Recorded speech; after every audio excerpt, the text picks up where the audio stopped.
আগামী 20 জুলাই 2025 ইংরেজি রোজ রোববার ভোর 6টা থেকে 24 ঘন্টা চট্টগ্রাম মহানগর সহ বৃহত্তর চট্টগ্রামের 5 জেলায় চট্টগ্রাম, কক্সবাজার, রাঙ্গামাটি, বান্দরবান, খাগড়াছড়ি সড়ক পরিবহন মালিক শ্রমিকদের উদ্যোগে যানবাহন চলাচল বন্ধ রাখার ঘোষণা প্রদান করছে। সরকার, প্রশাসন সহ সংশ্লিষ্ট সকল পক্ষকে বোঝাতে চেষ্টা করেছিলাম পরিবহন ব্যবসা বর্তমানে একটি লোকসানি খাত।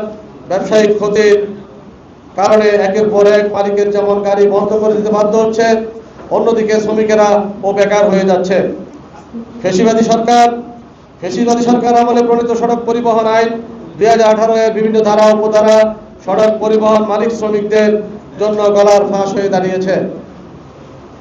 মৃত্যুদণ্ড, যাবজ্জীবন কারাদণ্ড জরিমানার পরিমাণ কয়েক গুণ বৃদ্ধির কারণে মালিক শ্রমিকের পিঠ দেওয়ালে ঠেকে গেছে। এই অবস্থায় আপনাদের অবগতির জন্য জানাচ্ছি যে বাংলাদেশ সড়ক পরিবহন মালিক সমিতি, বাংলাদেশ বাস, ট্রাক ও অনার্স অ্যাসোসিয়েশন এবং বাংলাদেশ সড়ক পরিবহন শ্রমিক ফেডারেশন যৌথভাবে সড়ক পরিবহন আইন 2018 এর কতিপয় ধারা সংশোধনের সরকারের বরাবরে প্রস্তাব দিয়েছেন, যা মাননীয় যোগাযোগ, স্বরাষ্ট্র সহ মাননীয় উপদেষ্টাদের সাথে সহিত বৈঠকও করেছেন। মাননীয় উপদেষ্টাবৃন্দ 2018 সালে সড়ক পরিবহন আইনের বিভিন্ন ধারা পরিবর্তন সংশোধনের যৌক্তিকতা স্বীকার করে অতি দ্রুত ব্যবস্থা গ্রহণের প্রতিশ্রুতি দিয়েছেন। কিন্তু আমরা ক্ষোভের সাথে লক্ষ্য করছি যে সংশোধনের জন্য প্রস্তাবিত ধারা সংশোধন টানা সপ্তমবারের মতো বেস্ট টিস্যু পেপার ব্র্যান্ড হিসেবে স্বীকৃতি পেয়েছে বসুন্ধরা টিস্যু করে এখনো 2018 আইনের কার্যকারিতা অব্যাহত রেখেছেন। আপনারা অবগত আছেন যে দেশে বর্তমান বাজার দরের অস্থিরতা চলছে। সড়ক পরিবহন সেক্টর জাতীয়ভাবে একটি গুরুত্বপূর্ণ সেক্টর। পণ্য পরিবহন খাত সারা দেশের জেলা উপজেলায় পণ্য পরিবহন সরবরাহ করে থাকে। গণপরিবহন দেশের প্রত্যন্ত অঞ্চলে যাত্রী পরিবহন করে থাকে।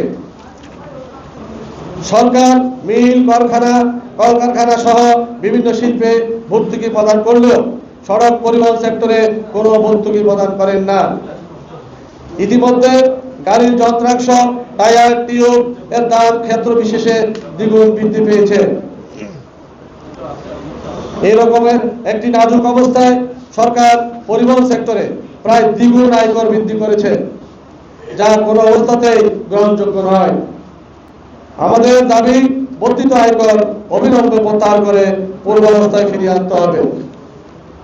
এছাড়াও আমরা বিশেষ সূত্রে জানতে পেরেছি যে সরকার গাড়ির ফিটনেস প্রদানের প্রক্রিয়া ব্যক্তি মালিকানাধীন প্রতিষ্ঠানের কাছে ছেড়ে দেওয়ার পায়তারা করছে। আগামী 20 জুলাই 2025 ইংরেজি রোজ রোববার ভোর 6টা থেকে 24 ঘন্টা চট্টগ্রাম মহানগর সহ বৃহত্তর চট্টগ্রামের 5 জেলায় চট্টগ্রাম, কক্সবাজার, রাঙ্গামাটি, বান্দরবান, খাগড়াছড়ি সড়ক পরিবহন মালিক শ্রমিকদের উদ্যোগে যানবাহন চলাচল বন্ধ রাখার ঘোষণা প্রদান করছে।